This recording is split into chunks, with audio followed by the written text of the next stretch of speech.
Exercise है 2, प्रेम आईनी स्त्री राधिका और करिल कुंज के ऊपर वारो, ये इसमें 2 गो पद है।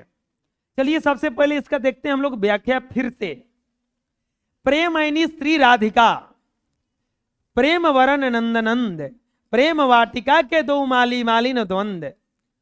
रसखान कवि कहते हैं कि प्रेम, राधा जो है प्रेम की स्वरूपा है, तो श्री कृष्ण प्रेम का रूप हैं। ये दोनों प्रेमी रूपी वाटिका के क्या हैं? माली और मोहन छवि रस खानी लखी, अब दृग अपने नाही, आचे आवत धनुष से छूटे सर से जाही। कवि ने इन दोनों को जब से देखा है, उनकी आंखें उन दोनों को देखते रहती हैं, क्षण भर के लिए आते हैं, जैसे धनुष से बाण छूटता है उसी प्रकार आ जाते रहते हैं। प्रेम रूपी बाण से इस प्रकार बिंध जाता है कि उसे अपना कोई ख्याल नहीं रहता। कवि बिल्कुल बेसुध हो चुका है अगर जब से देखा है इन लोगों को। मोमन मानिक ले गयो चित चोर नंद नंद, अब वे मन का करूं पड़ी फेर के फंद। श्री कृष्ण ने इन मन के मन को चुरा लिया है, जिस कारण मन रहित हो गया, इच्छा रहित हो गया है। वह इस प्रेम के जाल में बुरी तरह से फंस गए हैं। मतलब क्या है कि कृष्ण के को चित्चोर कहा है, वो कह रहे हैं कि बिल्कुल हमारा मन ही मेरे मन में अंदर में नहीं रहता है। प्रीतम नंद किशोर जा दिन ते नैनानी लागियो, मन पावन चित चोर पलक ओट नहीं कर सको। रसखान अपनी विवस्था को प्रकट करते हुए कहते हैं कि जिस दिन से उनके दर्शन हुए हैं उनका मन चुरा लिया गया है। फलतः हर क्षण कृष्ण एवं राधा के रूप का सौंदर्य अपलक बिना पलक झुकाए देखते रहते हैं। द्वितीय पद में क्या कह रहे हैं? या लकुटी अरु कामरिया पर राजती हूं पुर की ताजी डारो, आठहूं सीधी नव निधि के सुख को नंद की गाय चराऊ बिसारो। कवि रसखान अपनी हार्दिक अभिलाषा प्रकट करते हुए कहते हैं कि अगर श्री कृष्ण की लाठी एवं कंबल पर वो तीनों लोगों के राज का त्याग कर देंगे और नंद बाबा के गाय को चराने का अवसर मिल जाए तो 8 प्रकार की सिद्धि और 9 निधियों के सुखों का त्याग करने में मुझे कष्ट की महसूस नहीं होगा। रसखानी कबो इन आखिन सौ ब्रज के बन बाग तगाड़ निहारो, अकोटि के कल धौत के धाम करिल कुंज के ऊपर वारो।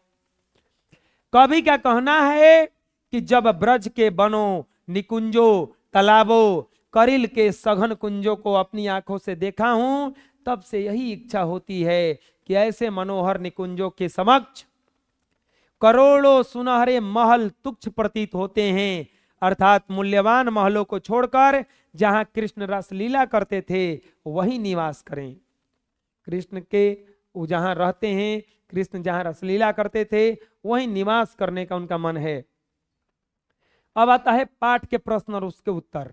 ये बहुत VVI प्रश्न है कि कवि ने माली मालिन किसे कहा है, देख रहे हैं ना, या प्रेम आईनी श्री राधिका कविता में माली मालिन किसे कहा गया है। 2 प्रकार से प्रश्न पूछता है। प्यारे बच्चों, कवि ने कृष्ण राधा को माली मालिन कहा है क्योंकि ये दोनों प्रेम वाटिका युगल के रूप हैं। इन्हीं दोनों के आपसी संयोग से रसिक हृदय प्रेम रस से अभिषिक्त होता है।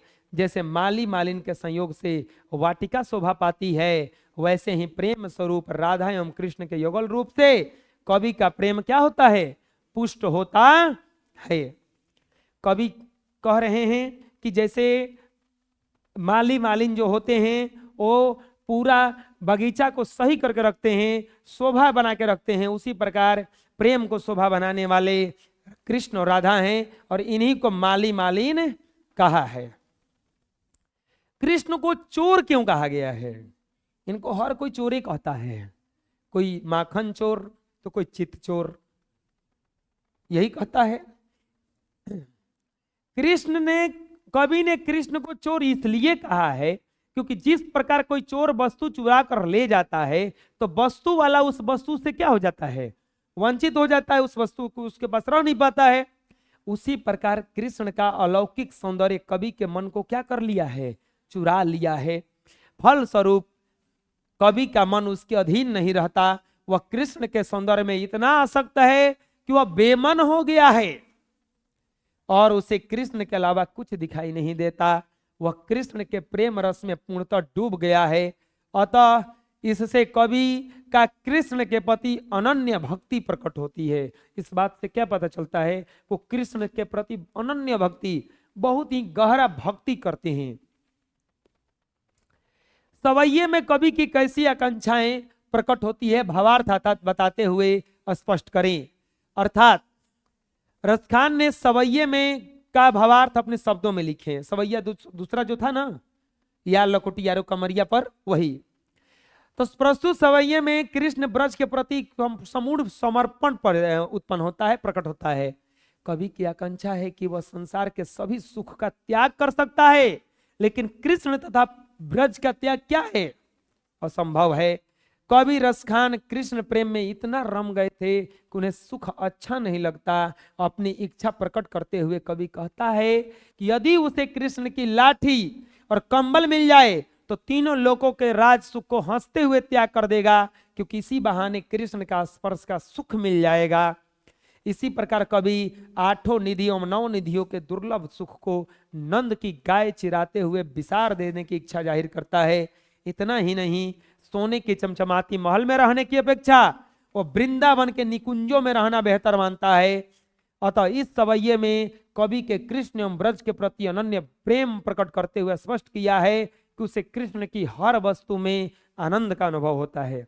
यही तो प्रकट कर रहे हैं ये कवि कि कृष्ण का कुछ भी मिल जाए, कंबल लाठी मिल जाए तो तीनों लोगों का त्याग छोड़ देंगे, गाय चराने के लिए मिल जाए तो सारा सुख त्याग देंगे, महल में अपेक्षा हम जंगल के झुरमुटों में कांटों में रह लेंगे, लेकिन वो ब्रज का और कृष्ण का त्याग नहीं कर सकते हैं। अगला प्रश्न है कि द्वितीय दोहा करिल कुंज के ऊपर वारे का काव्य सौंदर्य स्पष्ट करें। तो प्रश्न है, देखते हैं उत्तर इसका। प्रस्तुत दोहे में कृष्ण के अपूर्व रूप का वर्णन है। कृष्ण के ऐसे मनोहर रूप को देखकर कवि इस प्रकार आकृष्ट होता है कि उसे अपने आप की सुध नहीं रहती, उसका मन कृष्ण के मोहक रूप पर अटक जाता है। तात्पर्य यह है कि कृष्ण का अलौकिक सौंदर्य देखते ही उसकी आंखें हर क्षण सौंदर्य को देखते रहती है, रखना चाहती है, जिसके कारण आंख पर उसका कोई अधिकार नहीं रह जाता। अर्थात कवि का हृदय उसके सौंदर्य रूपी बाण से बंध गया है। प्रस्तुत पद की भाषा ब्रज भाषा दोहा छंद है, उपमा अलंकार है, क्योंकि कृष्ण के सौंदर्य की तुलना बाण से की गई है। भक्ति रस की ओट में शांत रस की अभिव्यंजना है। क्या है, कृष्ण का ऐसा मतलब उनको प्रेम हो गया है कि कृष्ण के प्रति उन न्यौछावर अपने आप को कर देने का बात करते हैं। नहीं कहता आदमी कि इस काम को करने के लिए हम कुछ कर सकते हैं, अपन सब कुछ दाव पर लगा देंगे। तो वही भाव इनका भी है। दीर्घ उत्तरीय प्रश्न, निम्न पंक्तियों के अर्थ लिखें। या लकुटी यरुका मरिया पर राजती हूं पुरकी ताजी डारो, तो लिख दीजिएगा अपने से। 8 हूं सीधी 9 निधि के सुख को नंद की गाय चराई बिसारो, रस खानी कबोइन आखिन सो ब्रज के बनबाग तगाड़ निहारो, आ कटिक रव कल धौत के धाम करिले कुंज के ऊपर वारो।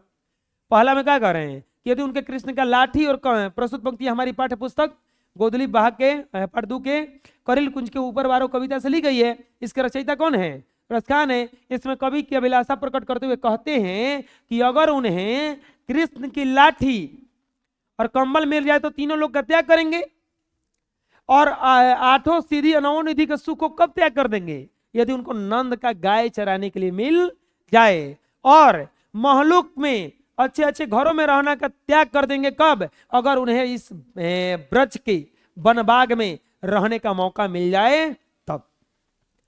कवि ब्रज के बारे में कहते हैं कि इस ब्रज के बाग तालाब एवं अत्यंत मनोहर और सुंदर हैं।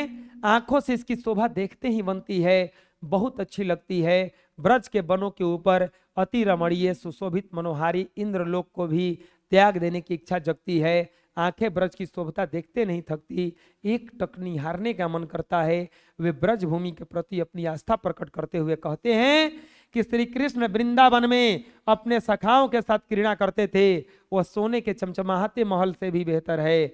वह वहां बिना झिझक के अपनी जीवन बिता सकते हैं। अतः इन पंक्तियों में रसखान के कृष्ण के प्रति अनन्य भक्ति को प्रकट किया।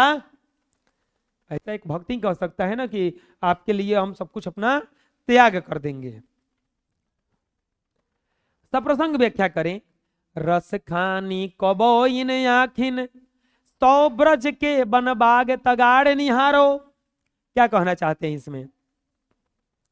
प्रस्तुत पंक्तियां हमारे पाठ्य पुस्तक गोधली भाग के करिल कुंजन के ऊपर वारों कविता से ली गई है। इसके रचयिता रसखान है। इसमें कवि का कहना है कि इस ब्रज के बाग एवं तालाब अत्यंत सुंदर और मनोहारी है। इसकी आंखों से इसकी शोभा देखते ही बनती है, बहुत अच्छी लगती है। ब्रज के बनों के ऊपर अति रमणीय सुशोभित मनोहारी इंद्रलोक को भी त्याग देने की इच्छा जगती है। आंखें ब्रज की शोभा देखते नहीं थकती, एक टक निहारने का मन करता है। अतः पंक्तियों के माध्यम से रसखान का ब्रज के प्रति एक अद्भुत निस्वार्थ लगाव देखने को मिलता है। इस पंक्ति में यही कहना चाहते हैं ना कि ब्रज इतना सुंदर है कि इसका शोभा देखते नहीं बनता, बहुत ही खूबसूरत है और कवि में एक अद्भुत और निस्वार्थ लगाव देखने को मिलता है। अगला है सप्रसंग व्याख्या करें। मन पावन चित्त चोर, पलक वोट नहीं कर सको। ये कौन से लिया गया है?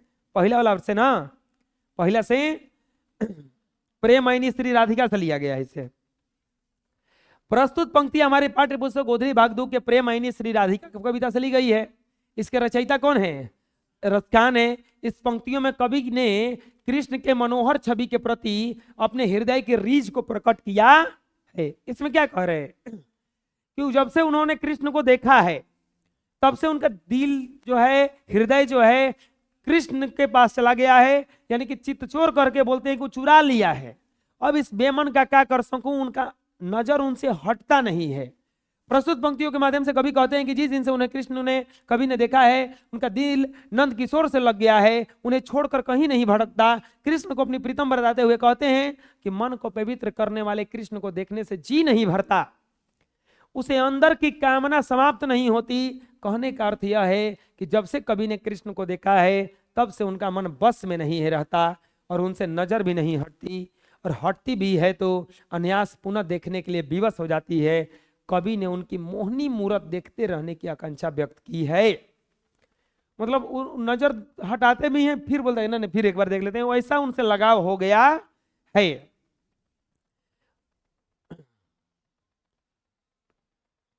अगला प्रश्न है अति सुधो। अच्छा, अगला प्रश्न नहीं है, ये अगला है, अलग है। ठीक है, इस तरह से खत्म हो गया।